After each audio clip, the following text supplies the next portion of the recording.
hak paten dan juga hak perlindungan kekayaan intelektual lainnya, dasar utama muncul ataupun niat mulianya itu adalah dia membutuhkan perlindungan. Karena kalau produk ini dimunculkan ke publik, kayaknya bakal gampang untuk di-copy oleh orang lain. Lebih dari 80% invensi yang tercatat di database paten dunia itu tidak pernah jadi produk, Pak. Discovery, inovasi, dan invensi. Nah, hak paten, invensi, dalam hak cipta apa ya? Hak cipta deklaratif ya.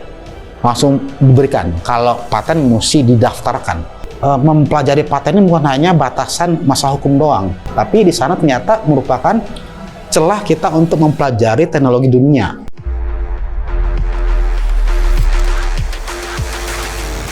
Halo sahabat OMB, obrolan Mobile Kita.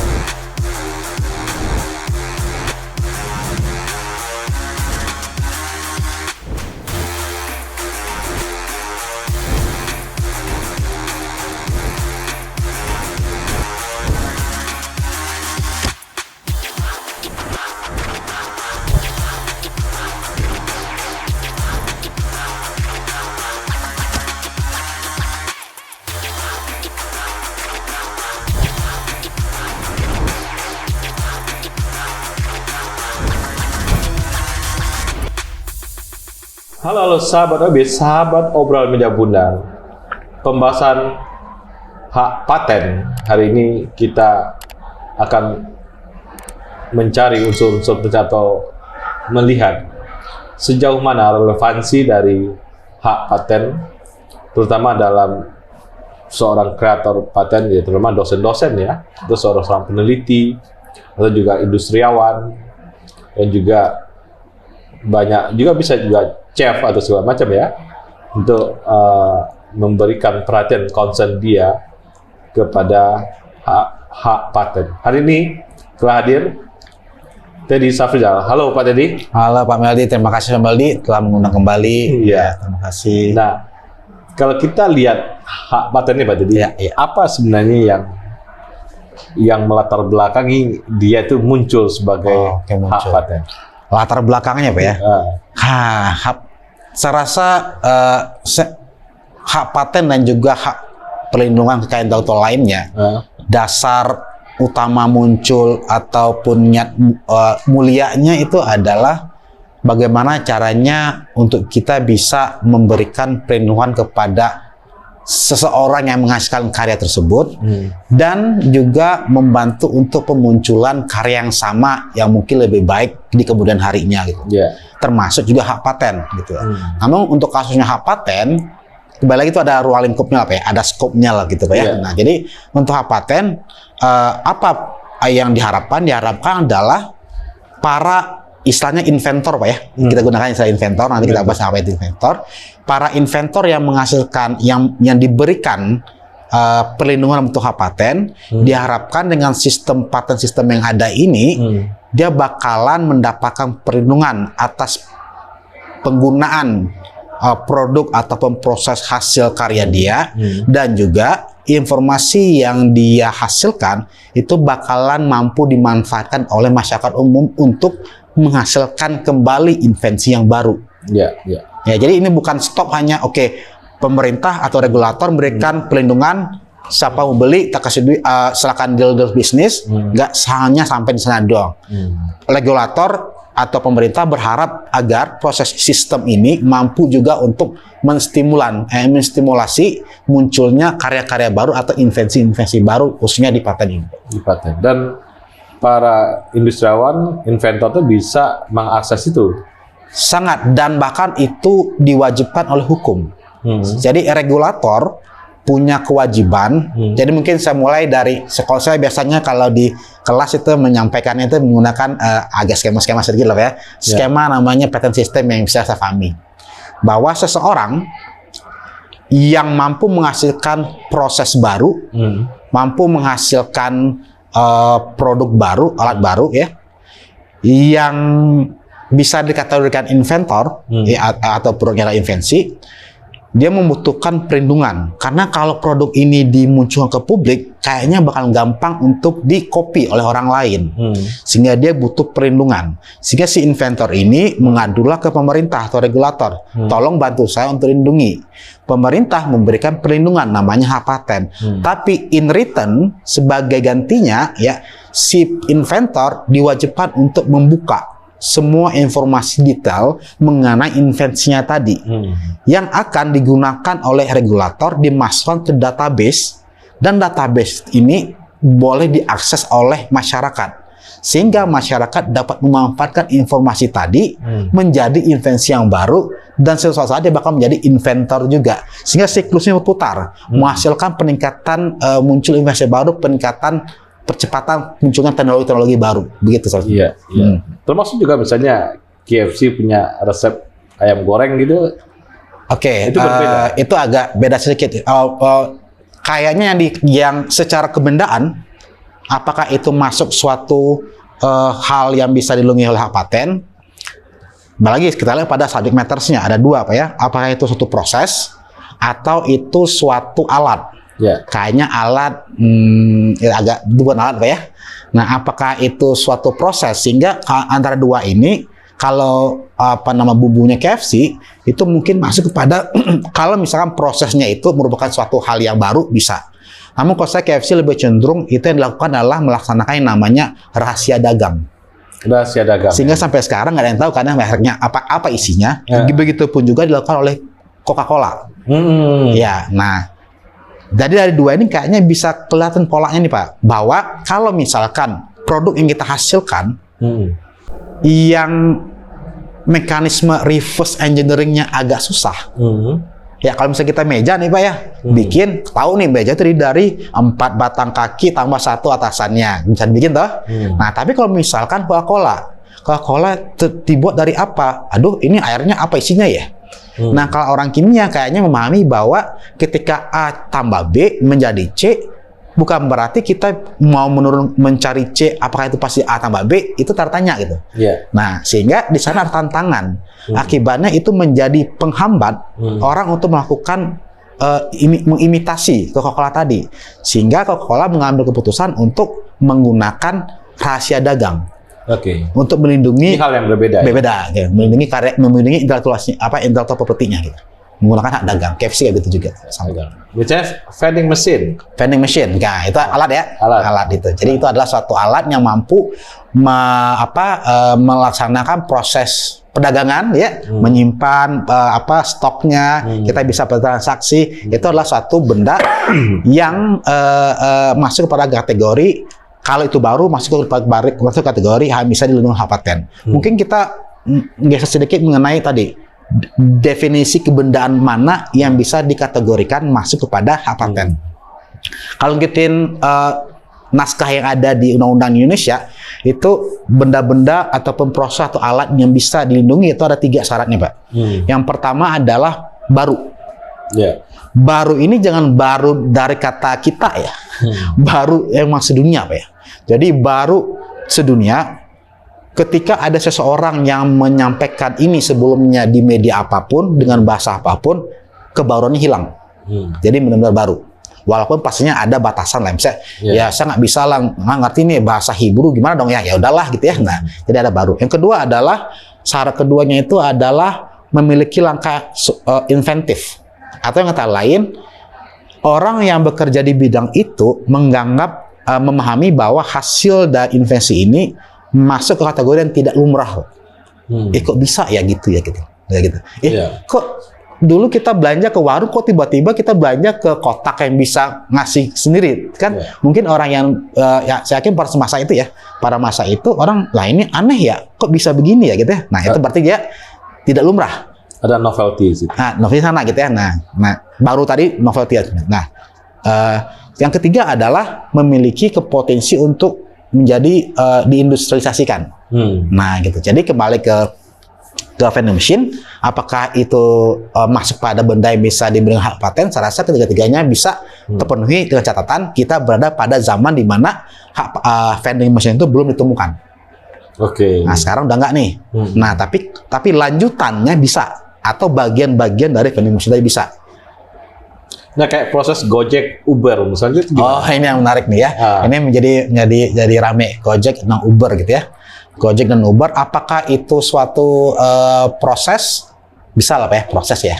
Karena prosesnya. Sehingga kalau itu proses, artinya adalah proses mana yang mau dilindungi. Ya. Nah, kemungkinan besar yang dilindungi itu adalah algoritmanya. Ya. Karena poin utama Gojek bisa mencarikan kita drivernya berdasarkan pada algoritmanya dia kan Pak ya. Dengan catatan lagi algoritmanya baru. Apakah dia ini memiliki langkah inventif kah? Nah, ini hati-hati nih. Karena ketika Gojek muncul, Uber udah ada.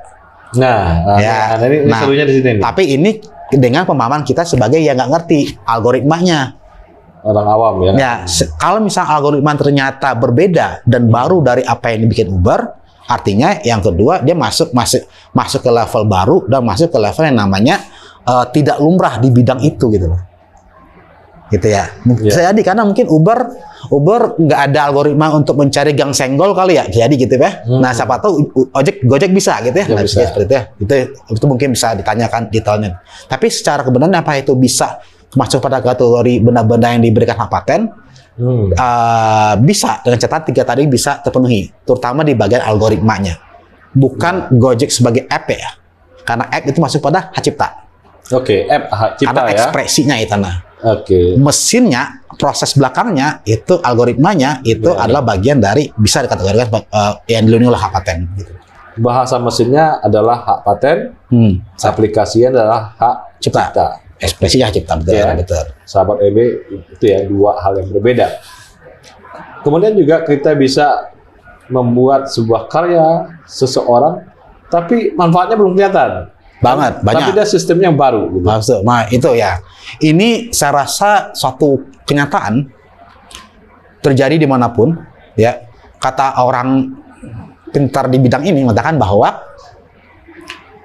katanya lebih dari 80% invensi yang tercatat di database paten dunia itu tidak pernah jadi produk, Pak.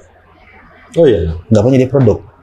Artinya adalah, berarti database itu merupakan kumpulan dari informasi yang bernilai, namun sayangnya nggak dimanfaatkan.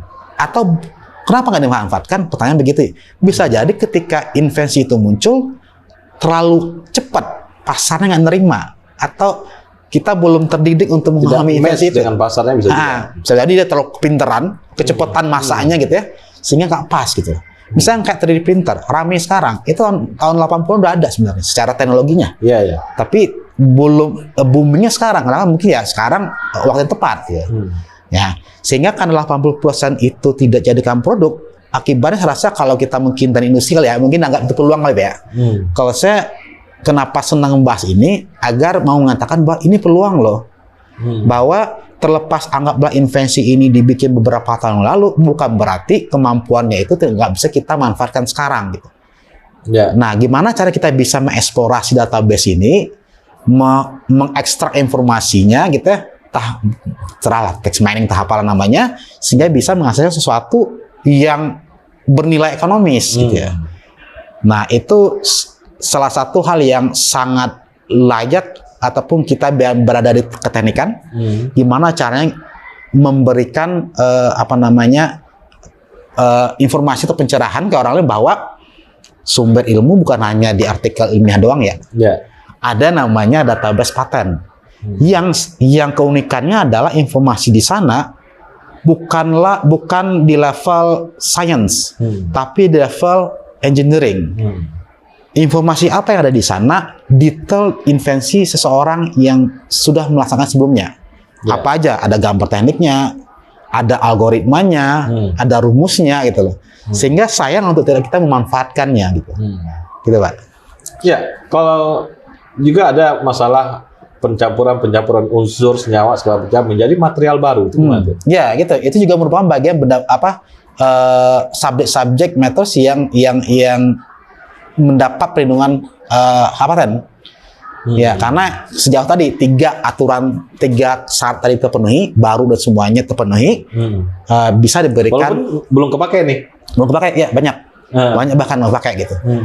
karena di sana salahnya hanya berpotensi untuk diindustrialisasikan, tidak mesti terlihat bendanya di lapangan, nggak perlu gitu.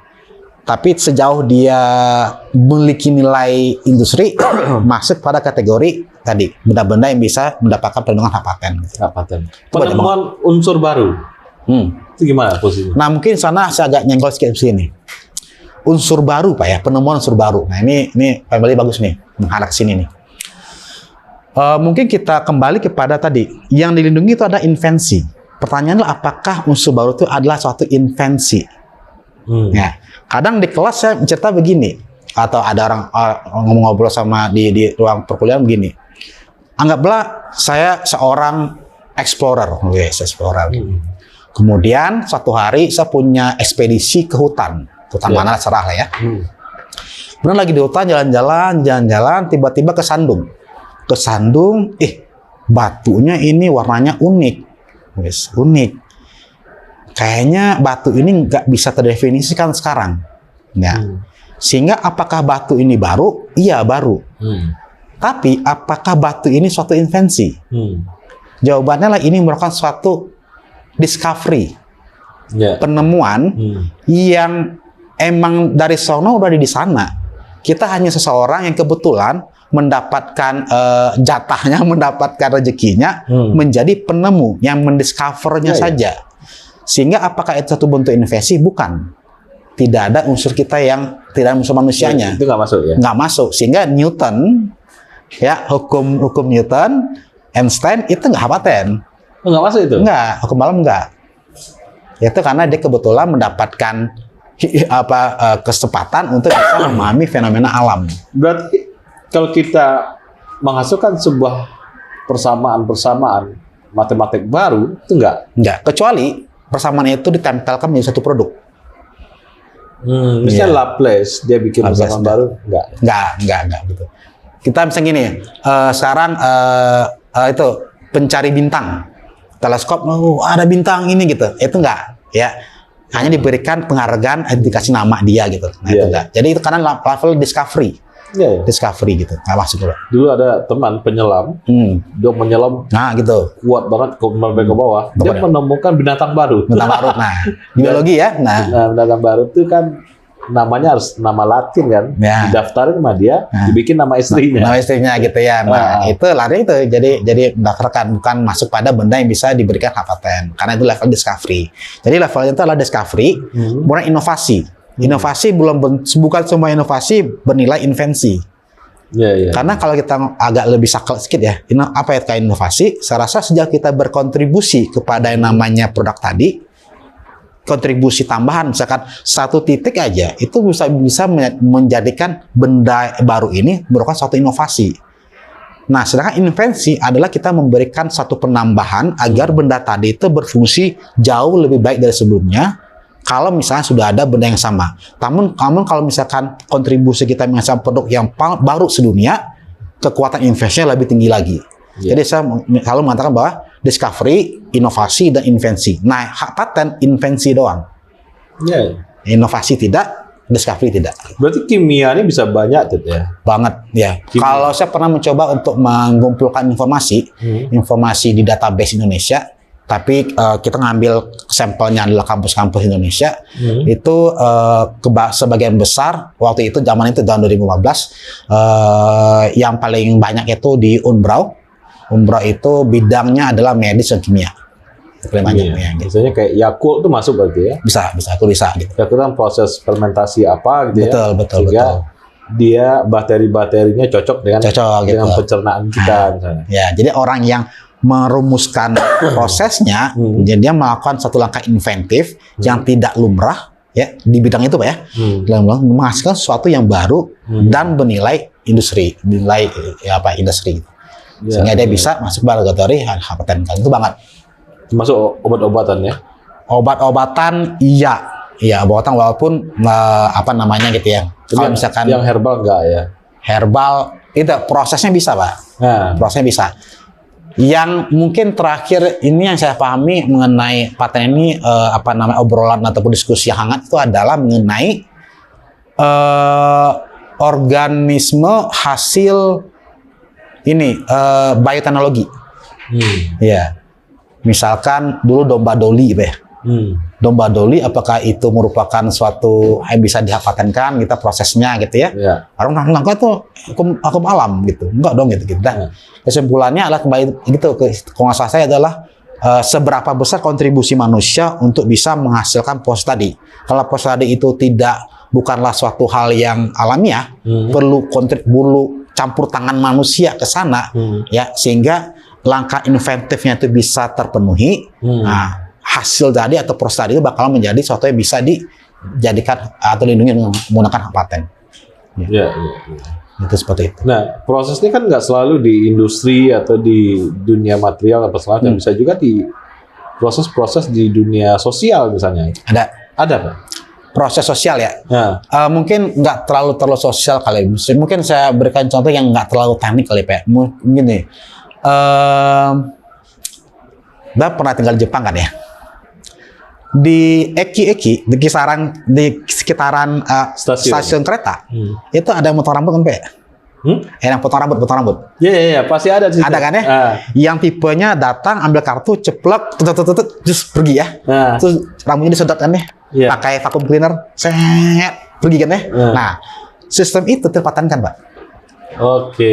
Nah, itu adalah patennya. Jadi makanya dia satu bisnis model yang baru, yang muncul dikarenakan adanya langkah inventif dari si inventornya, punya nilai industri, udah bisa dilindungi dengan menggunakan hak paten. Nah, itu di Jepang, kemudian dia partneran dengan seorang di Singapura, bikin di Singapura, kemudian partnerannya split, pisah, akhirnya membentuk dua. Yang satu namanya Kibi House, satu lagi namanya Isi House. Mungkin nanti kita cari ya. Tapi poinnya adalah itu merupakan suatu bentuk lain dari yang namanya invensi yang mungkin tidak terlalu engineering lah ya. Tidak terlalu engineering, tapi ya masuk. Satu lagi mungkin contoh yang menarik adalah ini Pak. Dell Computer. Nah, gimana Dell? Dell Computer kan merupakan salah satu pionir lah ya. Pionir dalam proses ini pembelian online yang customized. Walaupun Dell di tempat kita nggak terlalu terkenal ya, tapi di Amerika sana kalau nggak salah itu pernah merajai komputer perkantoran. Kenapa? Karena dia bisa customize, customize dan bisa order online, gitu ya. Nah, jadi sistem itu waktu itu baru. Nah, si Michael Dell yang punya Dell itu yang berhasil membuat sistem pembelian online ya, dengan langsung si pembeli bisa order, kemudian bisa customize, dan uniknya lagi adalah si Dell nggak menyimpan barang di gudangnya, tapi disimpan di supplier. Sehingga orderan masuk, si Dell langsung mengaktifasi sistemnya. Nah, sistemnya ini yang karena relatif baru waktu itu menjadi suatu yang dilindungi oleh hak paten. Itu Dell juga ada. Nah, saya melihat yang sosialnya juga penting. Ada berapa teman-teman sosial, misalnya cara bercocok tanam misalnya. Itu gimana? Ya, cara kan ya. Berarti pas proses ini. Nah, jadi secara bendanya masuk-masuk. Sehingga pertanyaan selanjutnya adalah apakah dia baru dan apakah dia suatu hal yang memiliki nilai industri. Industri saya rasa pasti lah ya, Pak ya. Nah, sering kendalanya itu barunya itu loh, Pak. Barunya ya. Baru dan tidak lumrahnya itu sering masalah. Tidak lumrahnya tuh ya. Nah, tidak lumrah. Ada uniqueness ya. Istilahnya bukan uniqueness tapi non obviousness. Nggak obvious gitu loh. Kok meja biasa begini? Oh enggak, meja saya sekarang limas gitu. Lah kok meja limas? Itu gimana naruhnya coba gitu. Bisa gitu ya. Nah, misalnya kacang kulit, kacang apa yang ada kulitnya. Digoreng pakai pasir panas, itu gimana tuh? Ya kalau sekarang kan kita sudah pernah dengar sebelumnya. Artinya apakah dia baru nggak perlu lagi tuh? Apakah dia obvious? Ya udah obvious kan, udah ada yang tahu gitu. Ya. Nah gitu. Tapi kalau misalkan kita tadi beberapa tahun, anggaplah kita mundur ke belakang beberapa tahun yang lalu, bahwa yang nama menggoreng itu mesti pakai minyak. Tapi sekarang ada nama air fryer kan ya? Iya. Nah, ketika itu muncul itu mendapatkan hak patennya. Kenapa? Karena nggak lumrah, Pak. Karena yang namanya goreng pakai minyak goreng dong. Dia cuma hawa panas saja. Iya, kalau nggak salah begitu ya. Nah, bisa gitu. Sehingga itu nggak lumrah. Suatu hal yang berbeda dari yang biasa difahami oleh orang di bidang itu. Nah, itu masuk pada kategori non-obvious sehingga layak masuk kepada langkah invensi. Nah, itu menjadi masalah kita sebenarnya gitu. Bahwa pendefinisian baru dan non-obvious ini perlu diperkuat gitu, Pak. Ya. Seringnya itu adalah baru ke kata si A baru. Kalau saya emang enggak. Ketika saya bilang itu enggak baru, udah langsung gagal gitu, batal gitu. Sayangnya itu terlalu subjektif lah. Kok kata dia baru, kalau saya emang enggak, kenapa? Enggak obvious kok, lumrah aja, biasa aja gitu ya. Nah, sehingga itu yang perlu kita perkuat terutama kita di kampus ya, memperkuat pemahaman itu gitu. Bahwa baru itu definisinya ini ya, non obvious juga mesti dipenuhi gitu. Nah, ini paten ini elemen pentingnya coba kita review lagi. Itu apa saja misalnya? Elemen penting dari yang tadi kan baru itu. Oh ya, jadi yang pentingnya itu saya sama mengatakan begini. Yang pertama adalah subject matters-nya. Subjeknya adalah apa? Subjeknya itu posisinya invensi. Ya. Kemudian invensi apa yang bisa dilindungi? Invensi yang punya syarat 3 tadi, yaitu dia baru, memiliki langkah inventif atau tidak lumrah. Yang terakhir adalah memiliki nilai industri. Jadi baru dan ini gitu loh. Bendanya apa? Bendanya proses dan alat. Ya. Nah, bisa kita bikin sebuah cluster industri yang baru aneh gitu. Itu bisa. Cluster industri. Iya. Apakah ada proses baru di sana, Pak? Misalnya sebuah cluster industri, dia agropolitan pertanian dan industrinya juga ada di situ. Iya, berarti yang bisa dilindungi adalah itunya proses misalkan memunculkan pemilihan industri apa yang bisa berada di klaster itu. Ya, karena dari proses dan alat gitu ya. Karena klaster tadi apa ya, di alat kan enggak apa ya? Enggak alat kan ya. Apakah metode. Dia ada metodenya? Kalau metodenya oke. Metode pemilihan kali ya. Metode pemilihan sehingga klaster tadi muncul gitu. Atau metode pemilihan siapa saja bisa menjadi tenannya. Ya, misalnya ada metode baru. Kita metode ini menarik. Metode menaruh kontainer ke kapal. Nah, itu oke. Jadi algoritmanya pemilihan metode tadi. Nah, agar lebih afdol lagi, algoritma tadi masukkan ke hardware. Jadikan suatu sistem yang hardware-nya ada sehingga apa ini alat? Ini alat. Apa proses? Dalamnya ada prosesnya gitu. Jadi kita bisa mengklaim 2 hal, alat plus proses yang merupakan hasil dari algoritma yang kita tanamkan di alat tadi. Jadi langsung pol itu, Pak. Itu udah bisa ngeklaim 2, alat dan proses. Alat dan proses. Iya gitu. Itu sangat lumrah, sangat lazim. Atau metode pengaturan lalu lintas pesawat terbang. Ya gitu. Itu bisa ya. Bisa ya. Nah, kalau dulu pakai kartu-kartu ya gitu ya.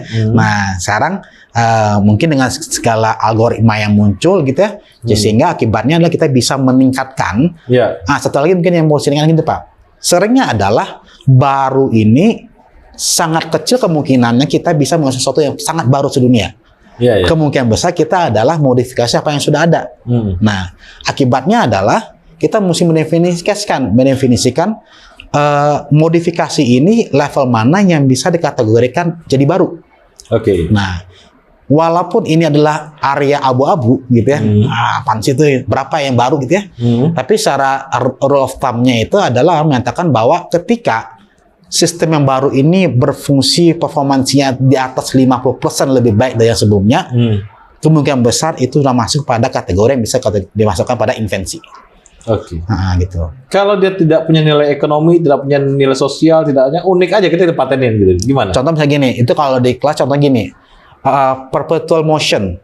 Misalkan kayaknya kita punya apa dulu pajangan, sekarang masih ada yang bola ada bola bandul nabrak terus gini terbang, bandul terbang. Itu kan satu alat ya. Alat, tapi pertanyaannya apa yang punya fungsi di sini? Fungsi cuma di pajangan dong, Nah, sehingga dia tidak memberikan tidak menjadi suatu yang jawaban dari suatu permasalahan. Ini tidak masuk perpaten. Enggak tuh. Enggak. Karena menjawab permasalahan ya. Bahkan kalau mau buka dokumen patennya Jepang, mereka mesti men-state di awal, ini menyelesaikan masalah apa. Paten tadi, apakah ada masalah yang diselesaikan tadi oleh bandul goyang tadi? Ya nggak ada kan ya? Cuma pajangan, ornamen doang. Itu nggak bisa masuk paten. Kalau teknik-teknik terapi baru? Bisa. Nah, teknik terapi bisa. Teknik mijat ya? Bisa. Mijat bisa gitu. Kalau Bapak punya waktu masuk ke database paten, itu unik-unik, Pak. Sisir cara motong rambut ada. Ya, satu hal yang mungkin orang iseng ya. Saya rasa kita mesti terima kasih pada orang iseng tadi. Dia membuka, mendiskus apa yang dia lakukan selama ini dan dia berikan ke publik gitu. Iya. Ya, macam-macam sana gitu, aneh-aneh gitu. Aneh-aneh. Saya kalau di kelas sering mencontohkan begini. Di database paten itu ada namanya kendaraan dengan menggunakan compressed air, Pak. Nah, kita ngomongin EV sekarang ya, electric vehicle ya. Nah, tapi di sana ada beberapa perusahaan yang mengatakan dia ngeklaim mampu bikin vehicle, kendaraan yang bekerja ya, yang tenaganya dari compressed air.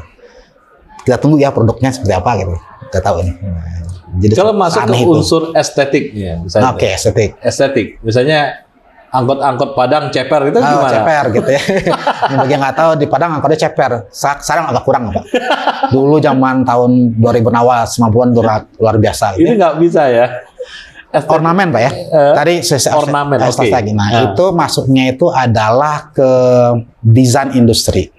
Oke, desain. Jadi segala sesuatu yang nempel ke benda industri yang tidak memiliki pengaruh secara fungsionalnya atau hanya ornamal masuk pada desain industri.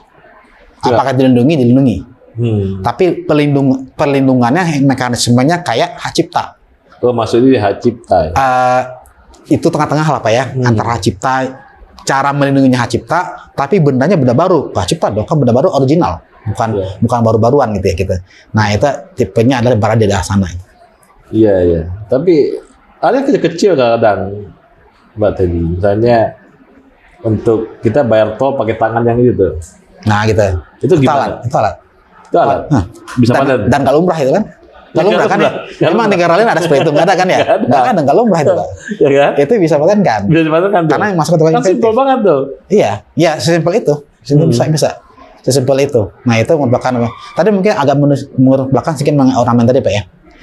Mungkin contoh yang sering dibahas juga nih Pak, di handphone kan ada cowakan dikit di atas kamera itu Pak ya. Dulu kan ada yang pakai poni ya.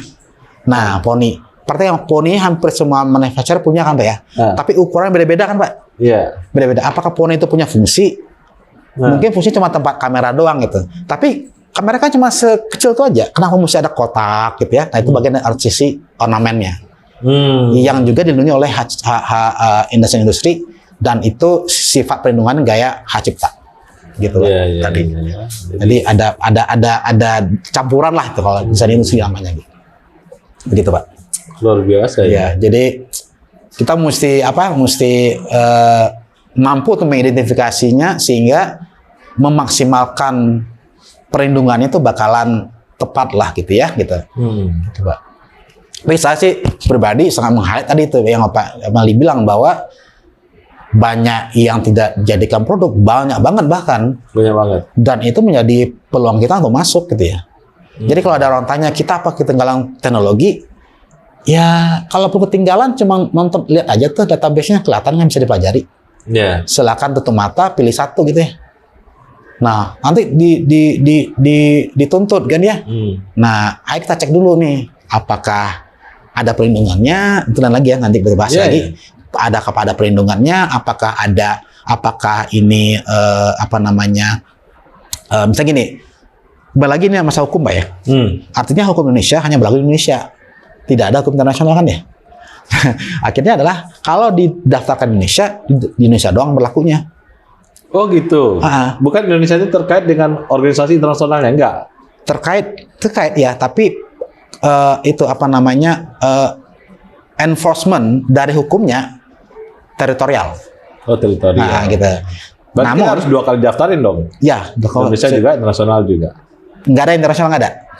Tetap teritorial. Nah, namun ada namanya PCT atau treaty atau kerjasama atau ya sama beberapa negara yang bisa memfasilitasi agar proses pendaftarannya agak lebih cepat gitu ya.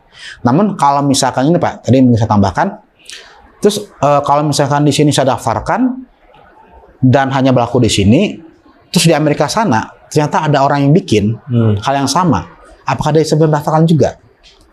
Gak bisa. Kenapa? Karena barunya sudah hilang. Nah, jadi baru berlaku sedunia, namun perlakuan hukumnya berlaku teritorial. Editorial. Jadi kalau misalnya kita punya produk di sini, daftarkan di sini, dan ternyata, produk ini kayaknya nggak laku di Indonesia, lakunya di Afrika, daftarkan di Afrika. Nggak usah capek-capek ke Amerika, berapa gitu. Nah, begitu pun juga cara gini, ini ada satu teknologi nih, daftarkan di Amerika saja. Tapi kayaknya teknologi ini kayak di kita butuh deh. Ayo kita gunakan, boleh Pak, karena bagi kita nggak dilindungi. Tapi itu kalau agak frontal ya, atau strateginya nabrak ya, walaupun nggak disarankan lah di kampus yang saran, tapi boleh gitu. Secara karena pelindungannya hanya berlaku di Amerika saja, karena didaftarkan di Amerika. Beda sama cipta Pak ya, hak cipta deklaratif ya, langsung diberikan. Kalau paten mesti didaftarkan, mesti melalui eksaminasi dari regulator. Prosesnya agak panjang. Dan perlindungannya hanya 20 tahun. Kalau yang kimia yang aromatik, ya zat warna baru gitu, masuk? Prosesnya iya. Oh, prosesnya malah? Ya, prosesnya dan alatnya. Yang dilindungi adalah proses dan alatnya. Karena prosesnya baru menghasilkan sesuatu yang baru kan ya. Nah, prosesnya itu yang dilindungi. Proses menghasilkannya itu yang dilindungi gitu Pak. Gitu. Misalnya bahan baju ini kayak sabuk kelapa misalnya. Sabuk kelapa itu kan selama ini dipakai untuk jok mobil ya, tapi digeser menjadi bahan baju misalnya, karena mungkin fungsinya lebih untuk daerah subtropik, mungkin lebih hangat atau apa, itu gimana ya? Jadi ada sebuah material yang biasanya dipakai ini kita robah gitu. Berarti nggak lumrah kan Pak ya? Nah, tadi kan artinya yang pernyataan Pak Emil barusan dengan secara langsung mengatakan bahwa itu nggak lumrah. Kenapa sebelumnya digunakan di industri yang lain ataupun di masyarakat yang berbeda, di pasar yang berbeda. Kemudian dengan menggunakan material yang sama diterapkan di suatu hal yang berbeda, yang mungkin orang muncul satu statement, lo kok bisa ya gitu. Selama ini kan nggak di situ gitu ya. Nah, di sana masuk kepada tadi non obviousness, langsung bisa berpotensi untuk diberikan perlindungan catatan yang masih baru. Tapi itu nggak bisa dipakai oleh bartender ya. Campur-campur gitu. Oh gitu, yang itu minuman ya. Nah di sana mungkin saya rasa itu kalau apakah itu satu proses, ada prosesnya, tapi prosesnya sama semua kan ya. Apakah itu satu alat apa yang diselesaikan oleh minuman gitu ya. Nah kalau tadi kan misalkan baju itu apakah itu alat? Itu alat. Kenapa? Alat untuk melindungi badan kan ya. Sehingga apakah itu merupakan satu benda yang bisa dilindungi karena itu alat gitu. Nah kalau minuman apakah itu alat? Kayaknya itu enggak kali ya gitu ya. Sama saya itu enggak kali gitu Pak.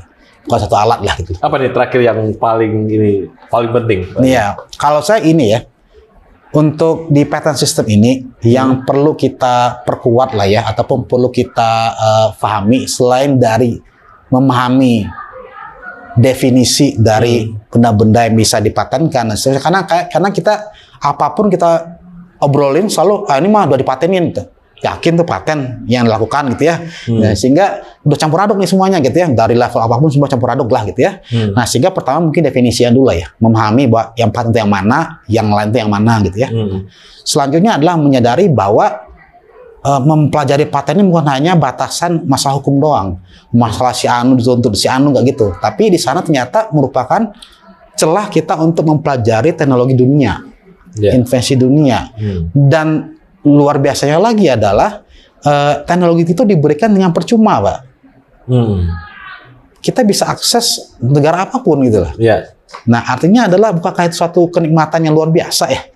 Nah, sekarang gimana cara agar kita bisa memaksimalkan informasi yang tersedia ini untuk bisa menyediakan invensi baru. Bahkan sesimpel membuat hal yang sama gitu. Ya, jadi misalnya hari ini kalau kita punya anggaplah punya resource, punya dana dan punya kemampuan, buka database paten, mundur 20 tahun ke belakang, tutup mata, coba satu bikin, sudah boleh, nggak ada masalah di sana. Jadi ada sumber ide kalau kita melihat data-data dari paten ya, untuk menstimulasi, wah, gue bisa bikin sesuatu yang lain. Bisa gitu. Bisa tuh ya. Dan itu solutif Pak ya. Artinya gini, sudah terbukti berfungsi. Walaupun nggak ada produknya, tapi sebelumnya si inventor sudah membuktikan itu berfungsi. Sehingga uncertainty menghasilkan suatu produk sudah ditekan itu. Jadi kalau di bahasa peneliti itu tingkat penerimaan teknologinya ya? Ya, secara teknologi Pak ya. Benar.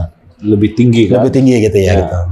Cuman nanti penerimaan pasar tuh yang lagi ya. Pasar beda lagi. Yang lagi gitu. Nah, jadi itu saya rasa sangat layak untuk kita manfaatkan. Saya kira ada problem pasar nih, kayak sepeda motor listrik atau sepeda listrik. Sepeda listrik. Itu kan invention yang luar biasa. Tapi di pasar Indonesia nggak bisa. Maksudnya nggak bisa untuk tidak rame, walaupun udah dikasih diskon sekian, tapi orang tetap tidak mau ganti dari motor bensin misalnya. Oh gitu. Nah, itu kan yang Pak Teddy cerita bahwa ini sebuah teknologi, ini pasar sesuatu yang berbeda. Beda. Sesuatu yang berbeda. Mesti dibahas dengan sesuaikan dengan itu Pak ya, polanya itu ya. Dengan polanya. Jadi dia punya rumus yang berbeda. Iya. Walaupun kalau pandangan saya Pak ya, kayaknya udah mulai rame gitu ya, belum mulai rame lah gitu. Tapi pilihan lah nantinya. Gitu. Jadi kalau sebuah teknologi yang matching dengan pasarnya, marketing bisa dibubarkan, ya kan? Ya nggak? Jadi orang pasti udah suka lah. Udah suka gitu ya. Nah, jadi divisi marketing bubarin, nggak ada guna. Wakawan ntar jangan. Karena si teknologi itu ansih langsung disukai pasarnya. Betul. Tapi kalau teknologi punya barrier dengan pasarnya, ada gapnya. Nah, ilmu marketing dipakai itu gitu. Nah, kayaknya ya gitu. Ya itulah kalau keunikan dari sistem paten ini yang mungkin kita di bidang keteknikan sudah layaknya untuk berusaha untuk memaksimalkannya gitu. Selain baca artikel ilmiah, baca juga lah paten dokumen gitu ya. Gratis kok, nggak bayar gitu. Satu artikel $30, ini gratis, cuma pencet klik doang jadi. Terima kasih. Ya. Terima kasih Pak Wali kesempatannya. Lebar ya serba-serbi paten nih. Iya, semoga bermanfaat. Semoga bagi nggak hanya para peneliti, orang awam juga ya. Kalau dia menemukan sesuatu yang unik, patennya nama dia ya oke. Dan semoga punya nilai ekonomi, kalau enggak ya punya nilai ekonomi setelah 4 generasi, 5 generasi berikutnya kan bisa saja. Realisasinya Pak ya. Realisasi. Sahabat OMB, sahabat obrolan Media Bundar, kita bicara paten dengan serba-serbinya, baik serba-serbi prosesnya atau serba-serbi nggak pentingnya juga ada tadi, dan yang paling menarik bahwa kimia itu punya kontribusi yang besar ya untuk urusan paten. Sahabat OMB, inilah Teddy Safrizal PhD. Terima kasih.